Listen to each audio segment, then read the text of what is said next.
Namaste, angels. This is the weekly general reading for the period of Sunday, October 4th through Saturday to come October 10th. We still have all the predictions from our Aries full moon reading rapidly manifesting into reality. But we're going to do another reading right here, right now, and see what else comes up, or maybe, supplement or continue to substantiate some of the things we've already seen. As soon as I put that video up the next morning, after I talked about the death that I had seen in the cards, particularly White Buffalo Calf Woman. Sadly, the world lost Helen Reddy, famous for I Am Woman. And I just thought it was really extra interesting how much feminine energy had been in that reading as well. It was just like mother all over the place. So I definitely felt an additional connection to her passing. But Mac Davis passed on the same day. And the next day we lost one of the original Mouseketeers. I told you guys that I felt something coming on. I don't know. This is only going to apply to those of you who watched to the end and listened to what I had to say about the moon. Because after I did the cards, I talked about Ezekiel 28:23. That begins with, I will send a plague upon you.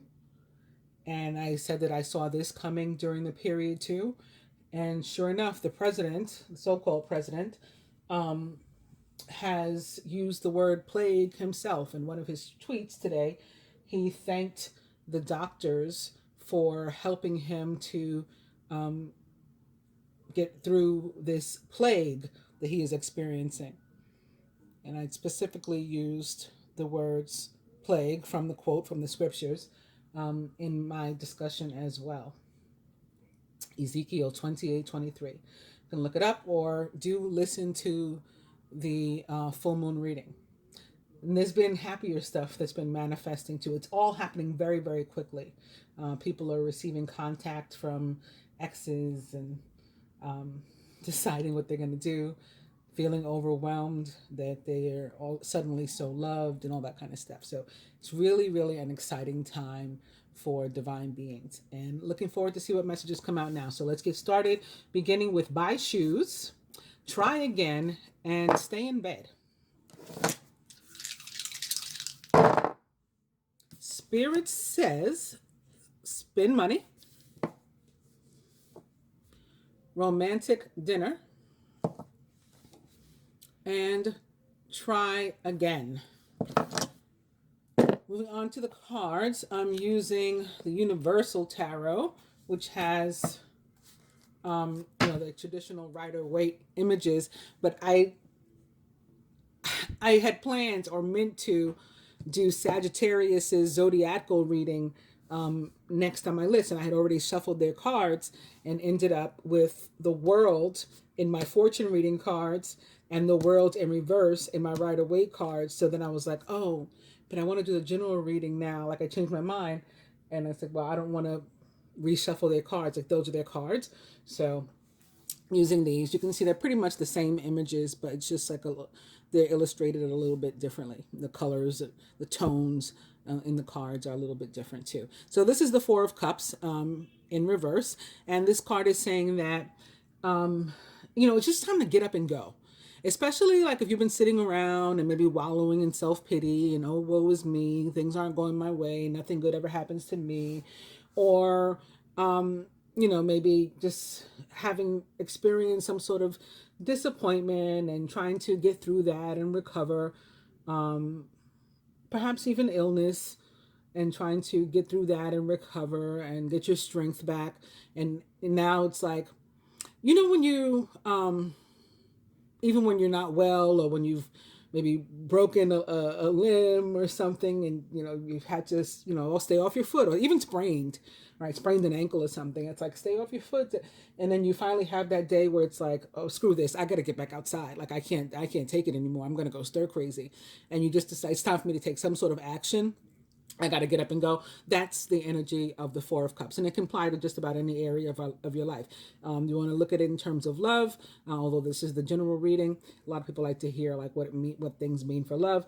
it's the same thing. Like maybe you've been single for a while, or your relationship hasn't been going well for a while, and rather than just continuing down that path, you're ready to take some sort of action. Like, okay, I'm tired of this, so I'm going to fix this relationship, or I'm going to get out of this relationship, or I'm going to find me a man, I'm going to find me a woman, whatever the case may be for you.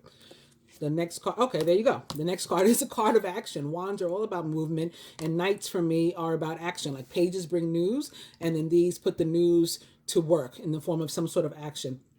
So this goes quite well with our Four of Cups in reverse, and for some of us may actually involve a fire sign, perhaps an Aries, Leo, or Sagittarius, or someone likened to those traits or attributes. I ironically started this reading talking about what I had seen in the Aries full moon reading. That can be what this is representing, that Aries fire energy and what the moon brought to us. It's forcing a lot of people to take action, moving a lot of people to take action. Aries is ruled by Mars, the planet of action and aggression. So that could very well be why this Knight of Wands is here. Again, for some of us, it will actually involve, however, maybe even specifically a male and or masculine, Aries, Leo, or Sagittarius, or someone likened to those traits or attributes. And speaking of the other stuff I was talking about, getting your strength back, recovering, healing some sort of disagreement, getting something back that was lost or stolen, okay, recovering in that sense.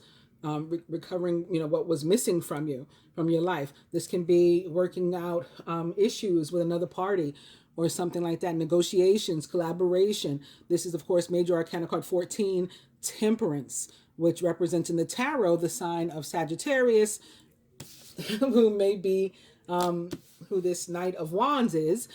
But for me, also always brings in the energy of Aquarius, with there being a water bearer right there on the front of the card. This angel that is pouring water between two vessels and standing in a pool of water. I mean, how could you not see that, view that as a water bearer? That's Aquarius is all over it.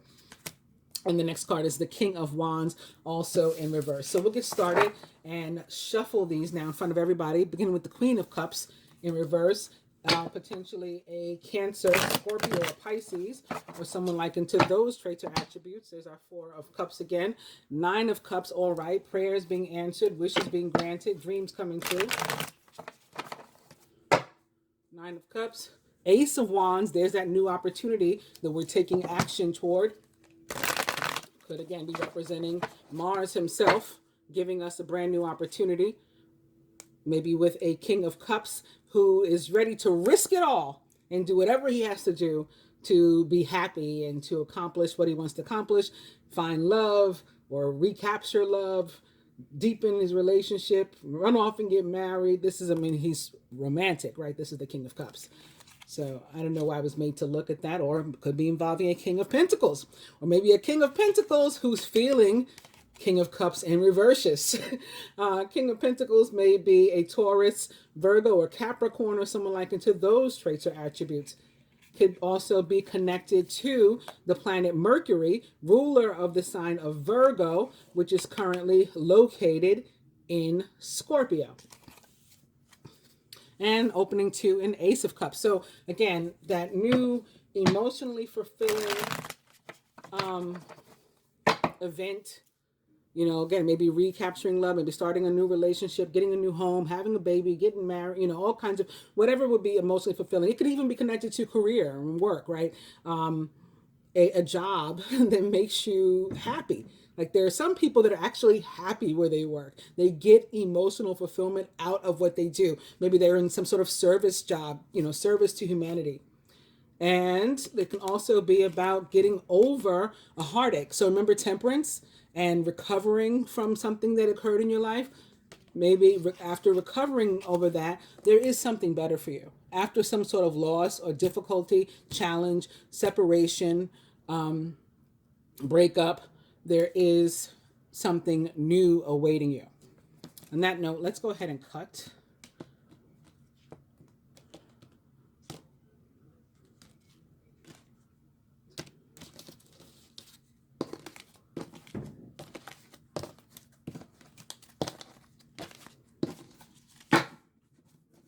And that brings us to the Six of Wands, which is a card of victory, This is our new overall energy, very, very positive. And it's, again, overcoming some sort of challenge, difficulty, betrayal, disloyalty, separation, addiction, codependency, whatever this 10 of Swords represents in your life. We are moving beyond that, or we will be victorious over it.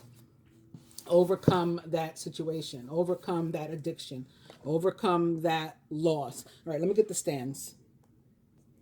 These will help us to view each card more clearly as I talk about them. I won't have to hold them. All right, so the first card just fell away, so I'm going to take it upon myself to count this one as being for everybody in a general sense, like an additional overall energy. It's the Six of Pentacles upright. Six of Pentacles, one of my favorite cards. I'll explain why in a second. Other than that, this first card will most directly represent us over the course of the week, and it is the Two of Pentacles upright. Surrounding energy, close friends, family members, co-workers. The Hangman in reverse. Work and finance. The Seven of Cups, options perhaps. And lastly, love and relationship. The Page of Swords. Communication maybe. We'll get more into it in a second. Just want to get everything in frame. Looks good, right? Or should I?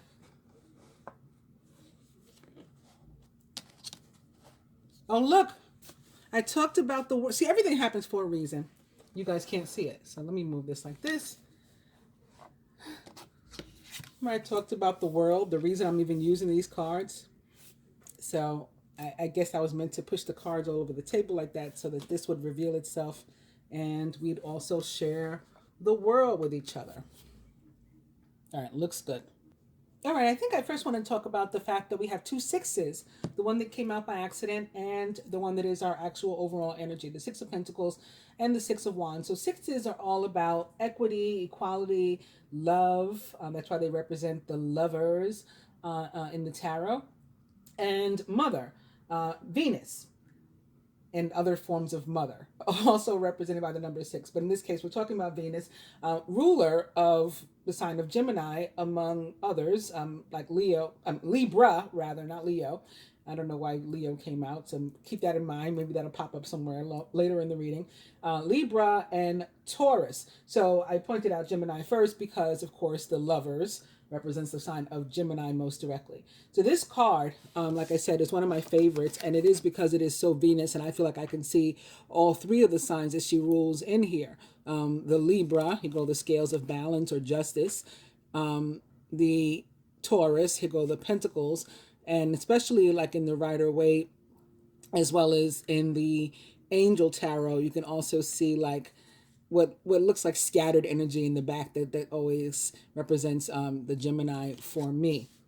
So this is a card of generosity and unconditional love as far as I'm concerned. It's about the fact that like we can give of ourselves and be open to receiving too, without like being distrustful of like, why is somebody looking to help me? Why am I getting this? Or giving without having a reason of what to give, like what is it, what's in it for me. It's very much about love being able to pass both ways, the ability to both give and receive in a healthy way, out of unconditional love, without expectations, without looking for some sort of payoff or reward, or questioning the fact that somebody is being generous toward us. Reminds us to check and chuck our egos and not to be too proud to accept something that's being offered. And it's about assistance that sometimes can seem like it fell out of the sky, like from the universe. It's right on time. We need one more dollar in order to pay. We're at the register. We need one more dollar. We happen to look down. There's a dollar on the floor. It can be very on time, and it can be larger increments. It can be in the form of some sort of energy or effort, physical help, or something that comes our way. It doesn't have to only be money, but it often is money. It's your credit is being approved maybe when you weren't expecting it. You're standing, by somebody while they're checking your credit, and you got both fingers crossed, and all of a sudden it says, yes, you get, $10,000.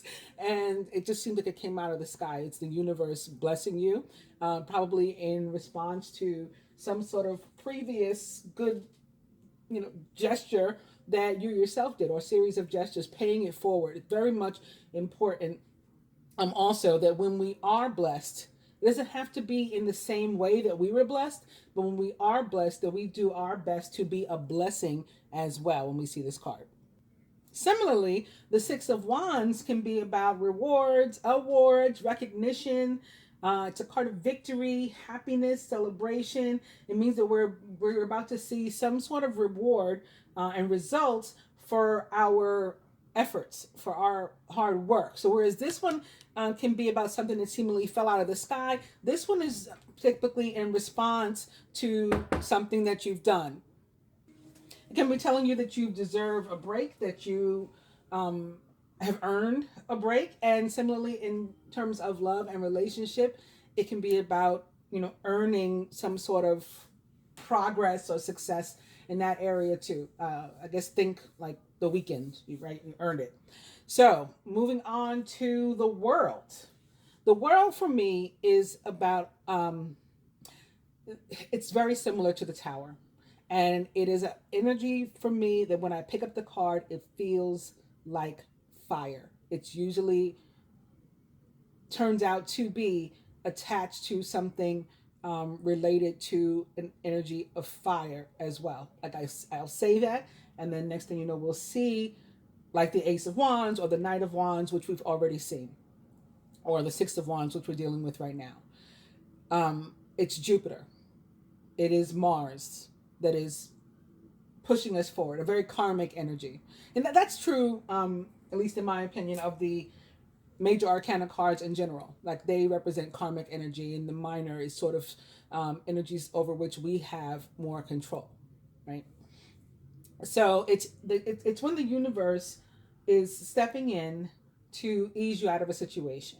So with the Tower, abruptly a situation changes, right? It's like all of a sudden there's no opportunity to prepare or to ready yourself. Just boom, this occurred, and you got to deal with it. With the world, it's usually more of an easing out. So whether it's a living condition, a working, where you work, a career, some sort of change that occurs there, a relationship, it's a progressive, slow and like consistent, and maybe even requiring patience of yours. Like maybe you want out at this point that it takes. Also, often this is something, at least the way that I read it, that the universe has given us an opportunity to do ourselves in the past, and we chose not to use our free will choice to change our circumstance. So we could have looked for a new job a long time ago. We could have looked for a new place to stay, or someone, a new roommate, or whatever the case is, a long time ago. We could have gotten into a relationship or out of one a long time ago. We didn't. So now the universe is stepping in and saying, okay, I'm going to cause an argument in this relationship or a separation.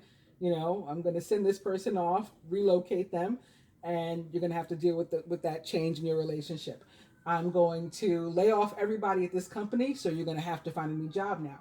I'm going to, cause your housing to become too doubled up to the point that you're going to want to move out, and not stay with family anymore, or whatever the case is. So it works like that. Something is coming to an end. Now, in a more traditional sense, it is just a card of completion, and it suggests that we've worked hard.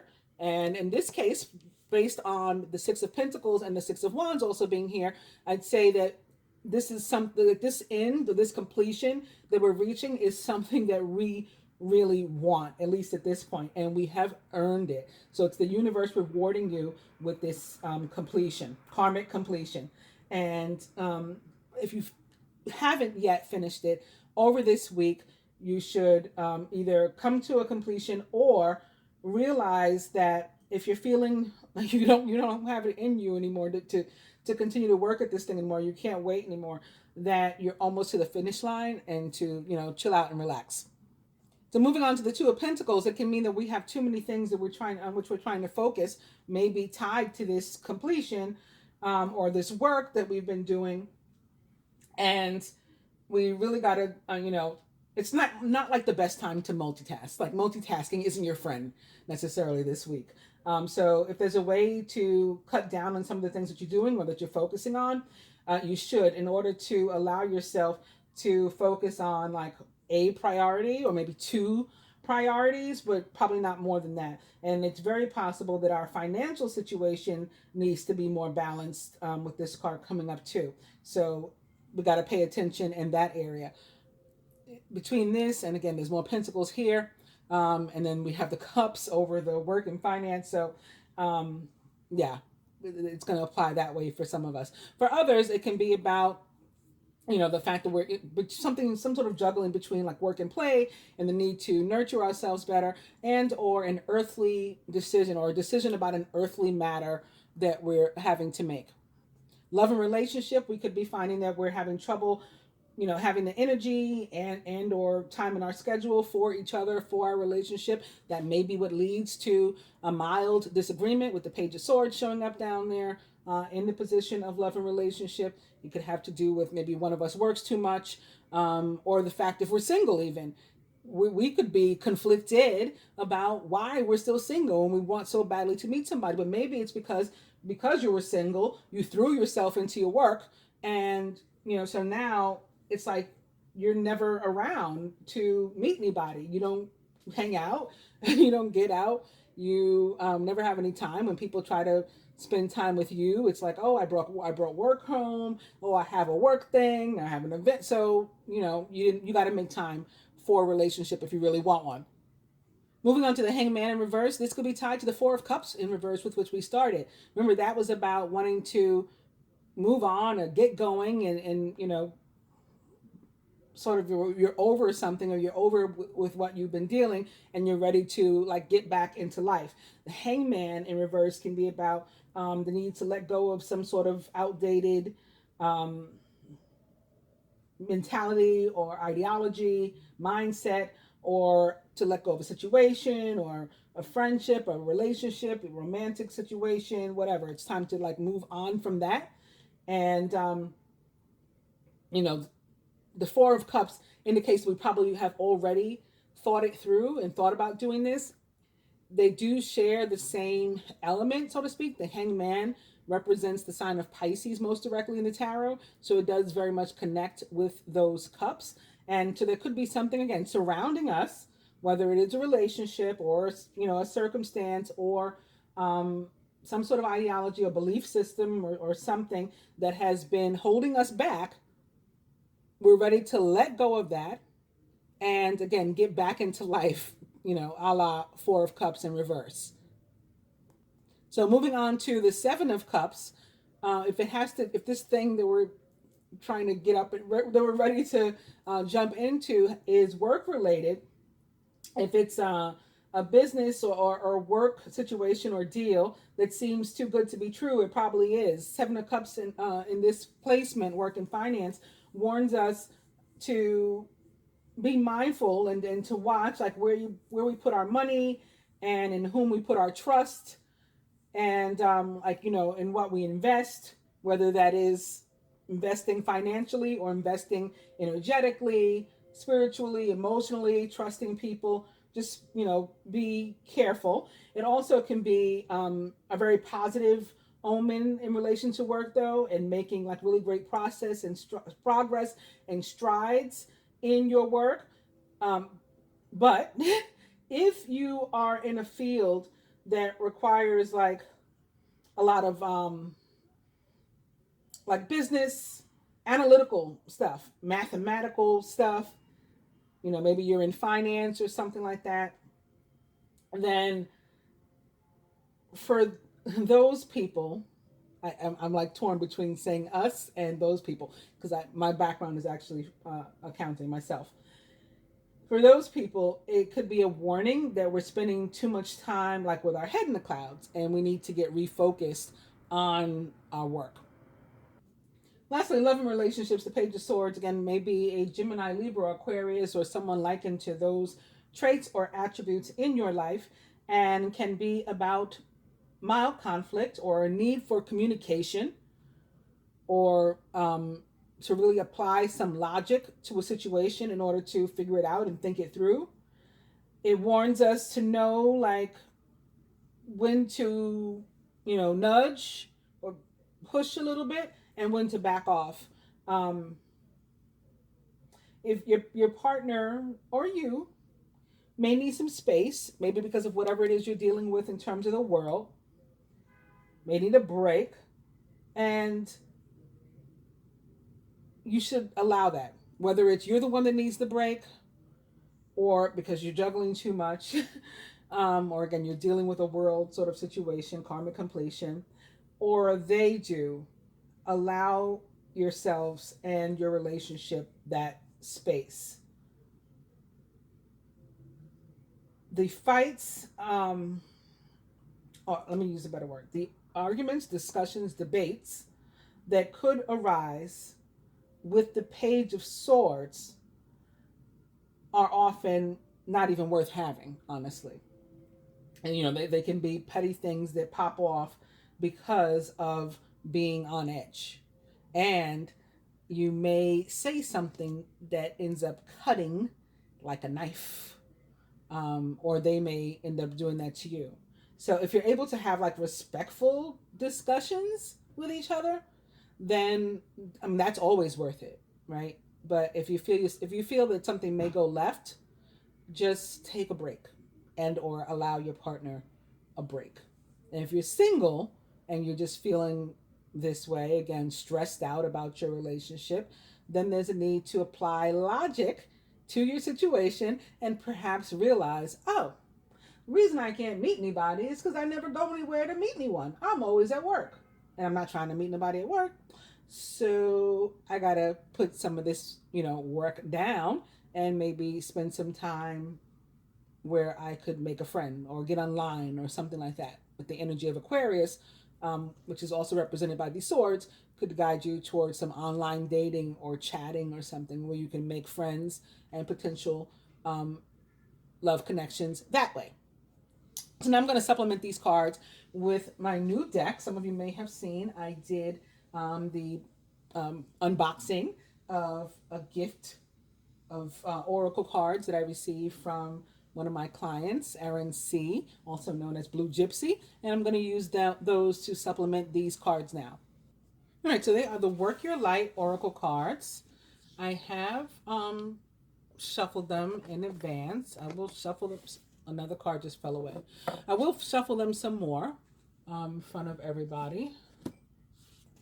So we're now being shown the Knight of Pentacles. So again, this, for a lot of people, I think this can have to do with a need to focus on finances this week, and to not let that need to focus on finances have you in a mood and affect your relationships, especially since there will be increase in abundance or timely assistance or help, including financial help, will come in when needed. So bill comes up, it's annoying, it's got you in the mood. If you have the money to pay it, go ahead and pay it. If you don't, then trust that you'll get it with, that kind of energy of the Six of Pentacles. So I did shuffle these cards.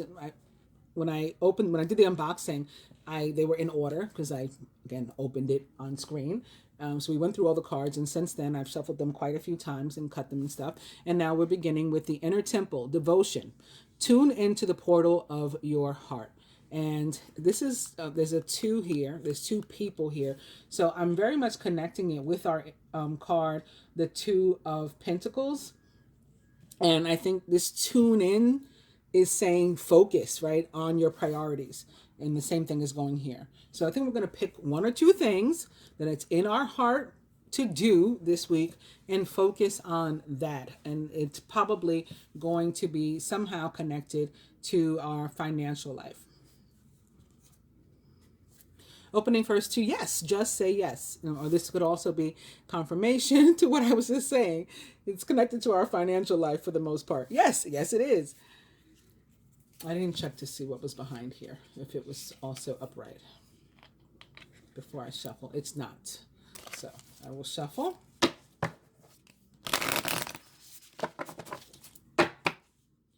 Inner temple. Opening to deep replenishment, retreat, rest, be held.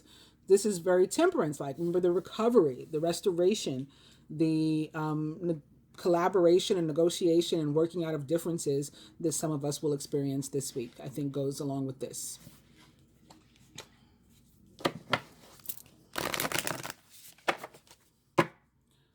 Inner temple. Soul family, calling your tribe. You don't have to do it alone.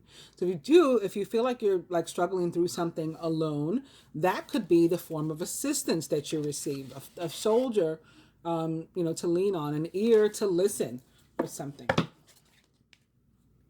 from somebody perhaps who gets it, right? That's a member of your soul family, so they understand with what you're dealing, at least to an extent.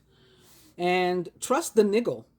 What's the niggling feeling trying to tell you? You got something going on in your soul, in your heart, something trying to send you some sort of intuitive message. Pay attention. Follow those feelings. Follow your instincts. I'll do one more. And it is boundaries. Where do you need to establish better boundaries? So cut these.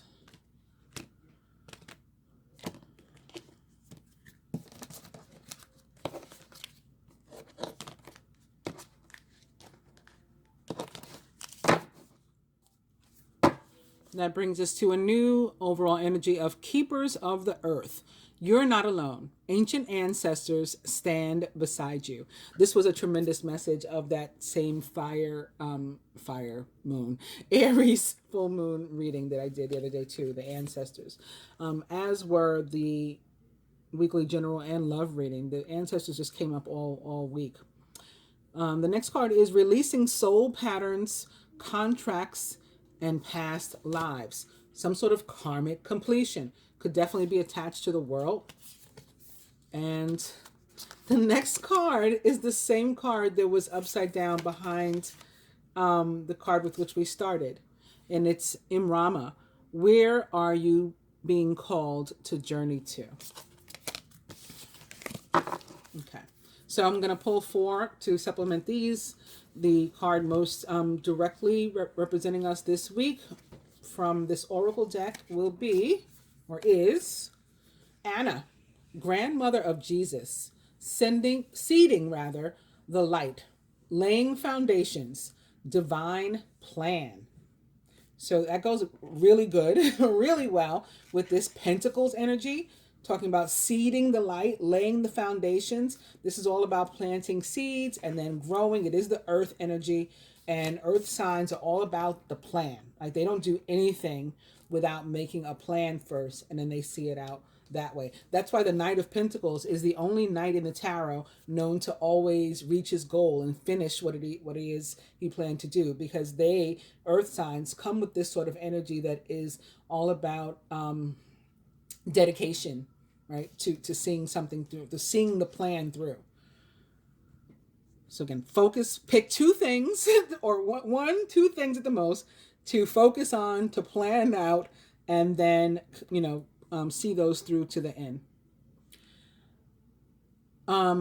Surrounding energy, close friends, family members, work, maybe some of our own energy, but again, surrounding issues.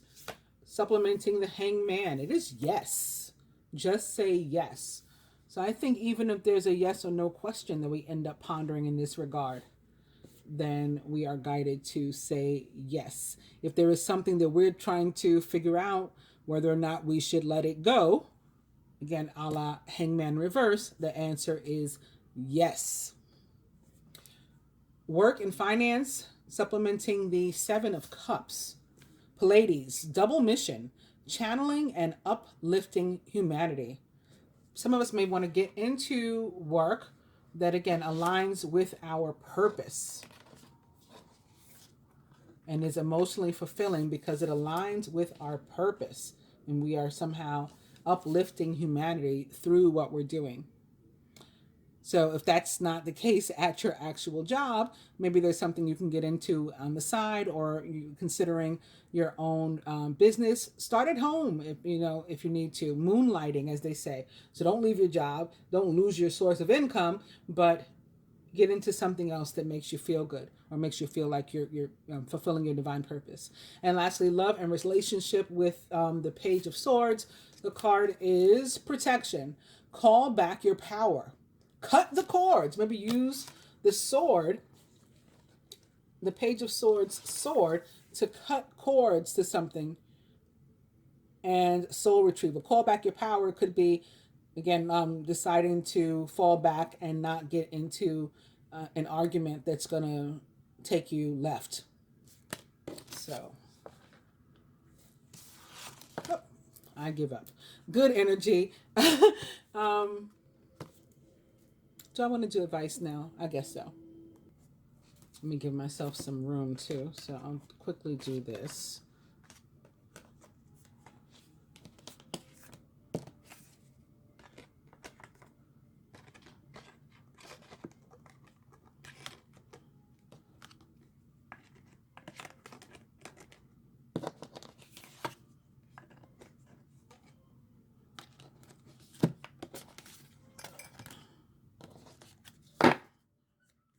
Okay. So, with these two tarot decks, we're beginning with another Six of Wands. Victory. Good news, it's on its way. Public recognition or awards. Next card is the Seven of Pentacles. Speaking of seeding, this is seeds well planted. You might be experiencing some sort of temporary pause in action. It looks like nothing is working, nothing is happening around you. That's not true.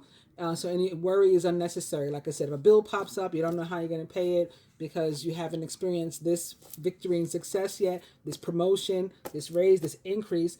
Don't panic. Things are happening behind the scenes that you can't necessarily see.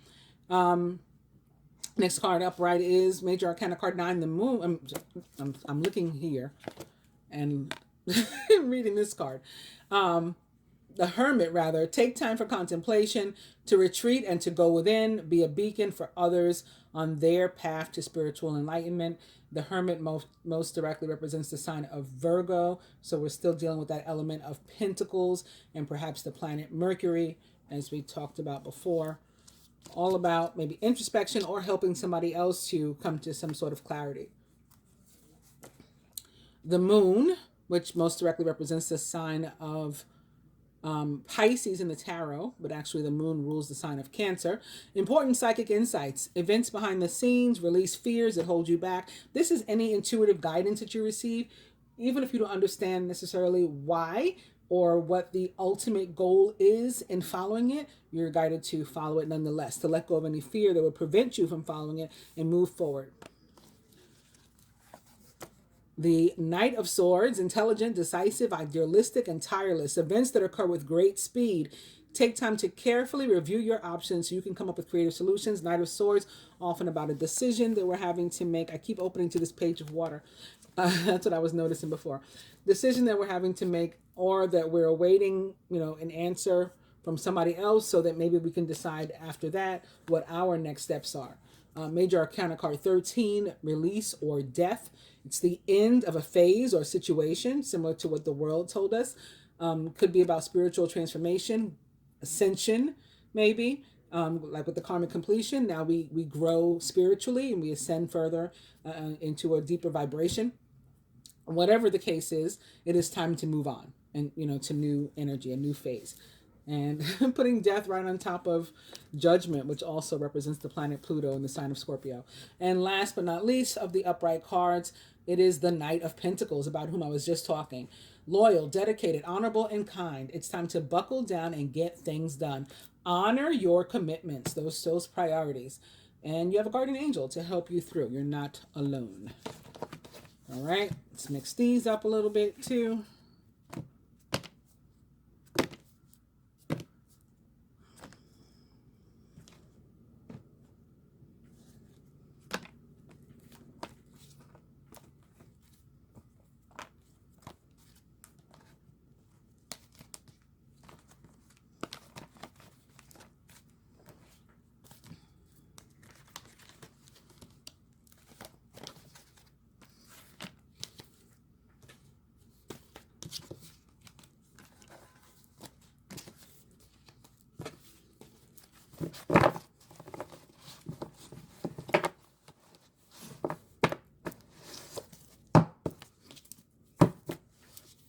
And the overall energy is another card of victory and positive in movement. It is Major Arcana card 7, the Chariot.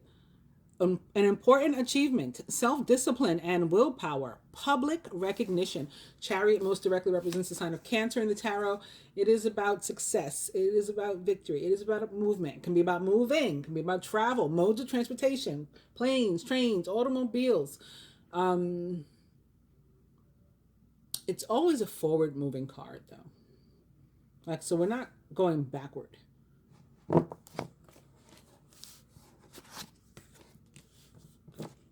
Whether the movement is literal or metaphoric. And the Nine of Swords. So there's no reason to be anxious about this or fearful about this move.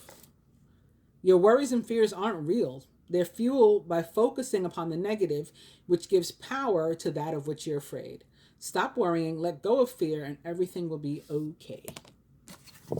And now for the advice for the masculine archetype, for the feminine archetype. We'll find another card from the other deck. It's always so funny to me when after I shuffle the way that I do in all those piles that so many cards of one deck or suit will show up in a row before I find one of the other. And from our new Work Your Light Oracle. So from this deck, to the masculine, get grounded. Again, with the Knight of Pentacles kind of energy. Okay, so you see what you have to do. Empaths, highly sensitives, connect with nature. This is very Taurus, Virgo, Capricorn. Feminine. Wait, postpone, pause, say no. And that for me is very High Priestess. Not the saying no part, but the wait, postpone, pause. She first has to sort of examine and review all the information that she has available to her, whether it is her intuition, wisdom, intellect. She has to look at it all before she makes a decision. And then even after she considers everything, she still may wait and postpone and definitely not say anything to anybody else about what it is she's planning until she puts it into effect, and maybe even until it's over. From the Angel Tarot to the masculine, it is the Page of Wands. Outgoing, creative, confident, and mischievous. News of an exciting new endeavor. Use your originality and ingenuity. This is, again, an Aries, Leo, Sagittarius, or someone likened to those traits or attributes. For the feminine, it is the Knight of Cups. He is emotional, romantic, enthusiastic, and contemplative. Falling in love or wedding proposals. Well, they say no, or postpone, or wait. So don't rush into something, maybe. The need to balance emotions and an invitation to a social event. Remember this card over here, in the surrounding energy, the Hangman in reverse, did tell us to sort of not necessarily jump into anything and be careful. No, the Seven of Cups, to be careful, like who we trust and things like that. So that could be a reason for the no also. The Knight of Cups could be a Cancer, Scorpio, or Pisces, or someone likened to those traits or attributes in your life. Maybe an ex that is returning. That's often the case with the Knight of Cups. And from the Animal Tarot to the masculine, the Eight of Pentacles. It's the perfect time to learn all you can by returning to school, taking a seminar, or conducting research. Do your best work, and the law of attraction will bring you prosperity and career advancement. So again, where you put your effort is from where you're going to get your outcome.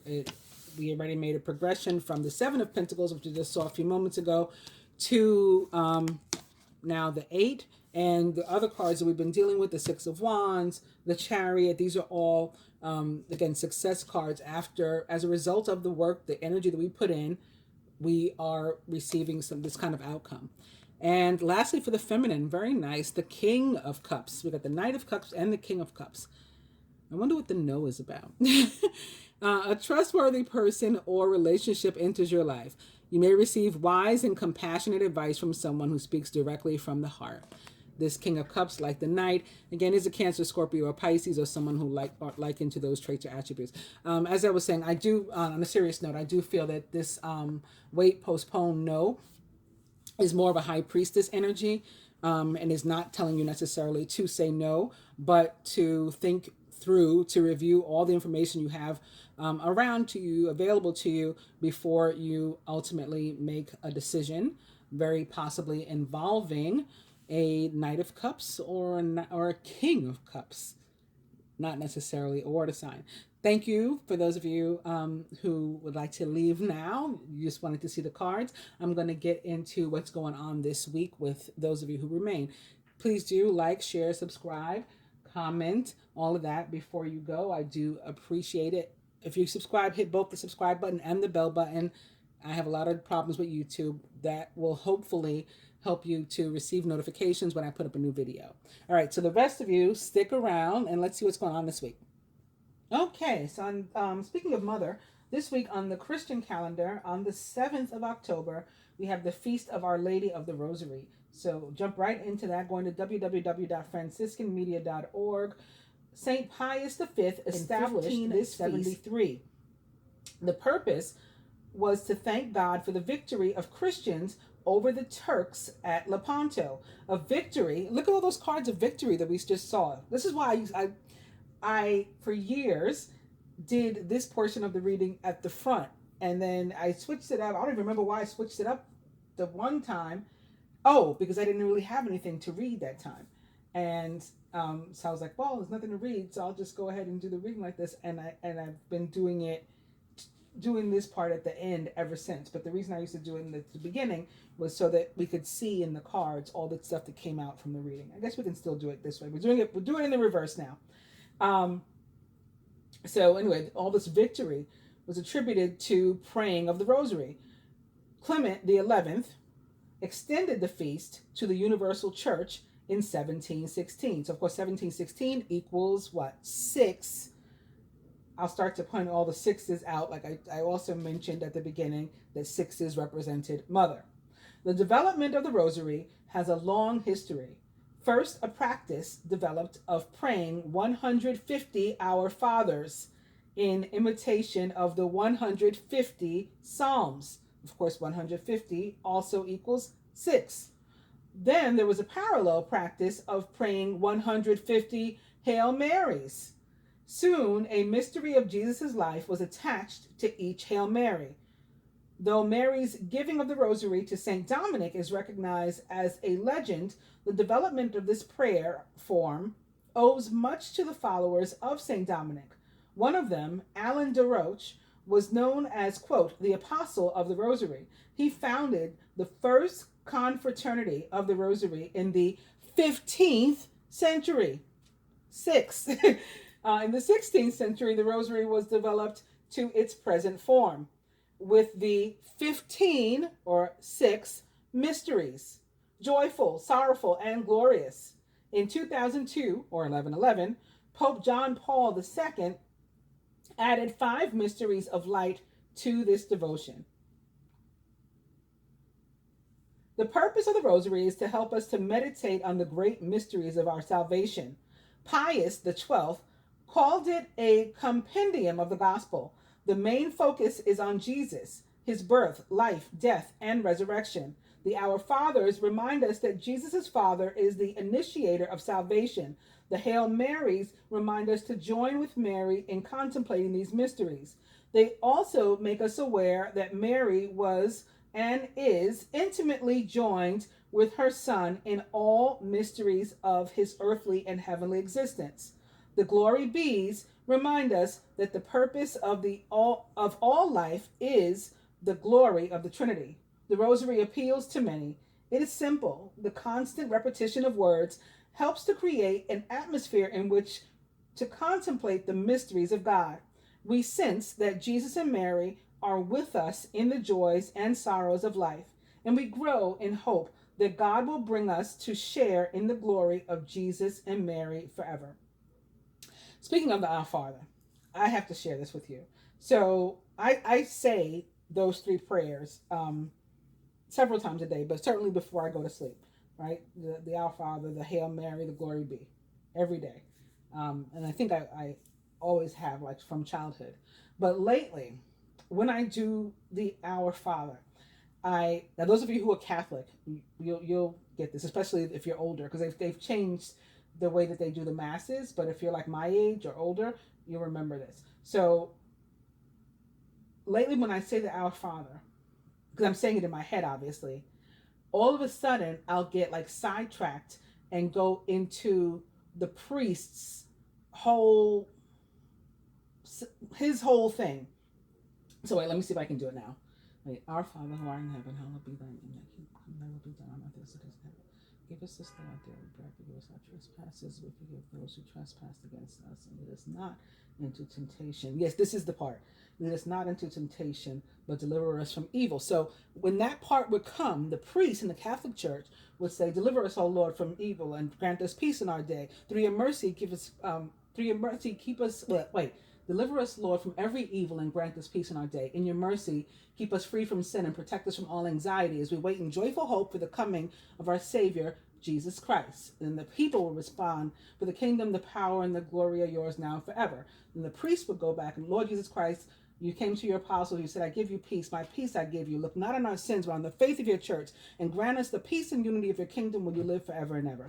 Amen." So every night now, for like the past, now I'm getting chills in both of my legs. Every night for like the past month at least, when I say the Our Father in my head, before I can even get to the Hail Mary or the Glory Be, I get sidetracked and go through that whole piece of the Mass in my head. If anybody has any ideas of what that may be about, do share them. Drop down in the comments. All right, so I'm going to move on to the Jewish calendar.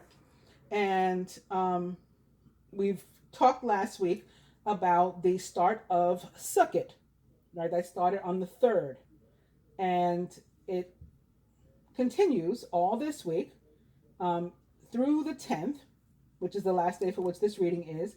And ultimately, the 11th is the last day of Sukkot. But we're going to talk about the 10th, which is also the feast day of Shemini Atzeret, or Simchat Torah.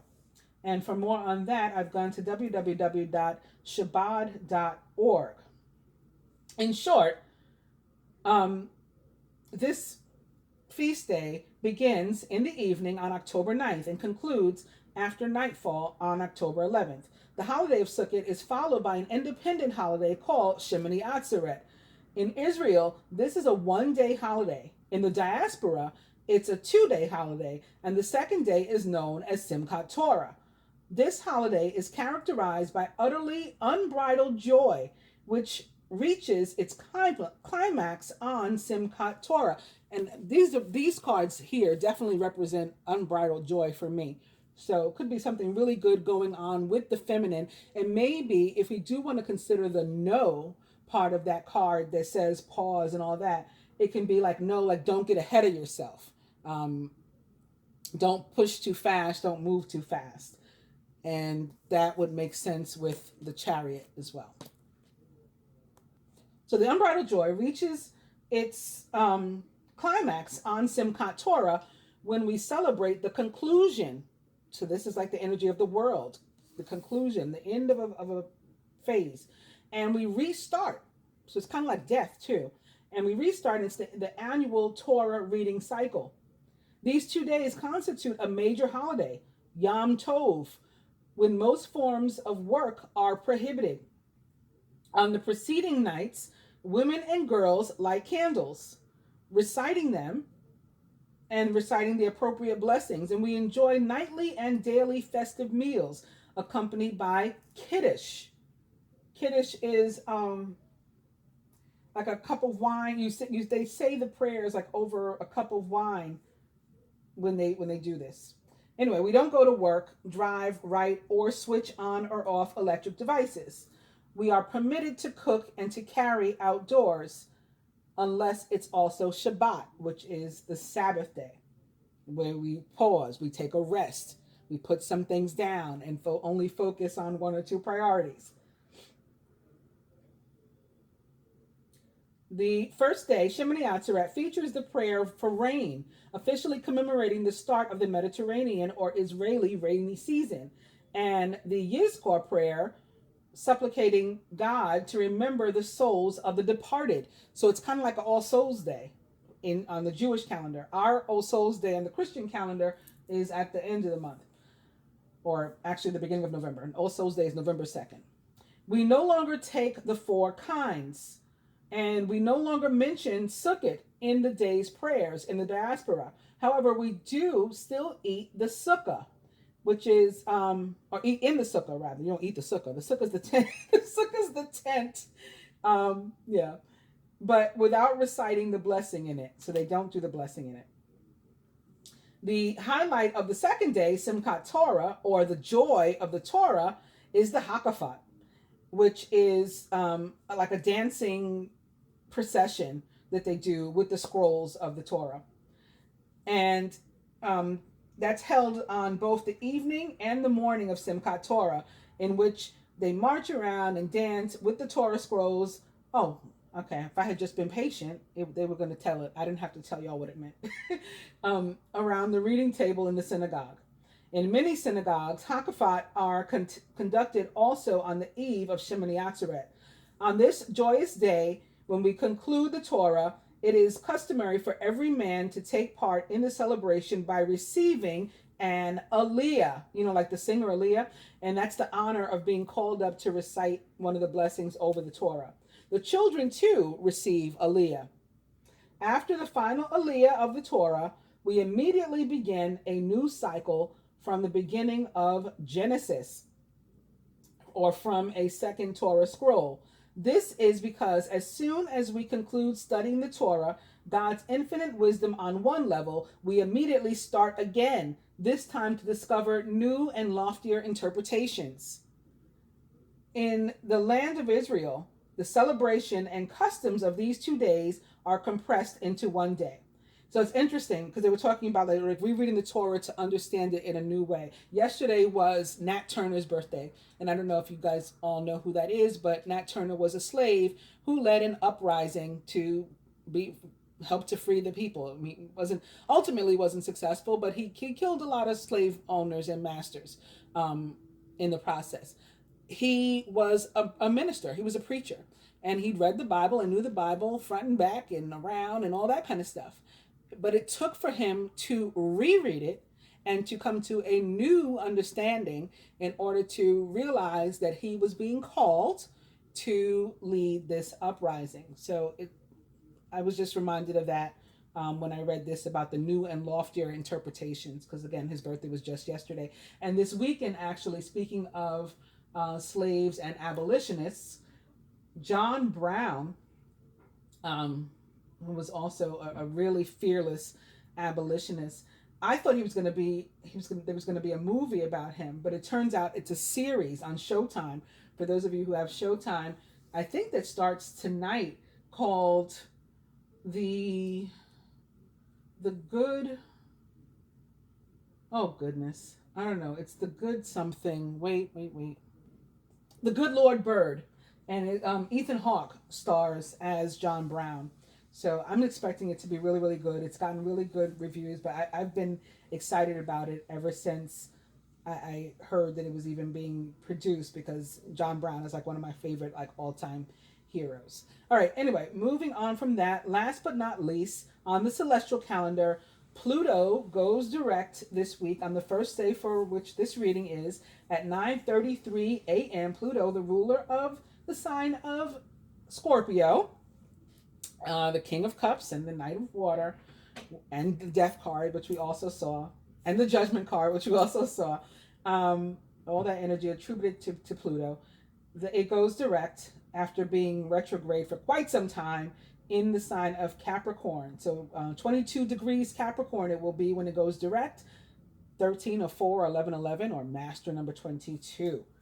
is what that equals numerically. So for more information on this, I've gone to www.tarot.com, Pluto Direct and Astrology. Tiny but powerful Pluto, the planet of truth and transformation, goes direct on October 4th, 2020, after 5 months in retrograde. That sounds intense, right? Well, it is. When Pluto starts moving forward, all of our deepest desires and secrets will begin to surface. While Pluto was retrograde, we were more inclined to turn inward and to bury our deepest truths and wishes.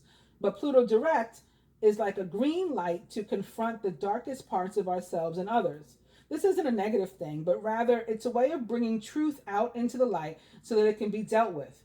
This works as a catalyst on both personal and planetary levels, so that we can all expect Pluto's powers to transform our lives in one way or another now.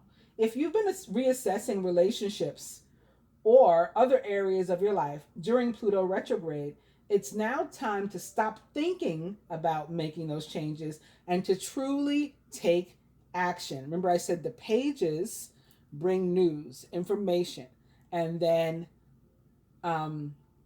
so the Page of Wands, for example, brings news of an opportunity. The Knights take action. So this could be an opportunity in love and emotion with the Knight of Cups there. The Knight of Pentacles that we saw. An opportunity to, apply yourself to some sort of plan and see something through and finish it. Take action. Be honest with yourself and others and move forward from the dark to the light.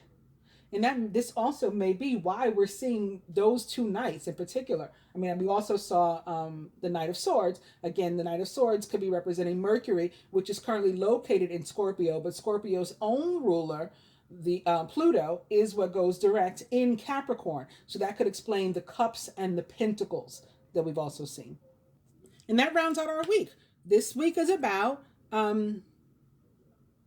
the completion of our period of thinking about things and assessing things and reassessing things, and the beginning of our phase of taking action toward actually seeing something through what we've decided in that thinking. And here's the guidance with which to do it. I hope you guys have enjoyed it, and I'll be back with love.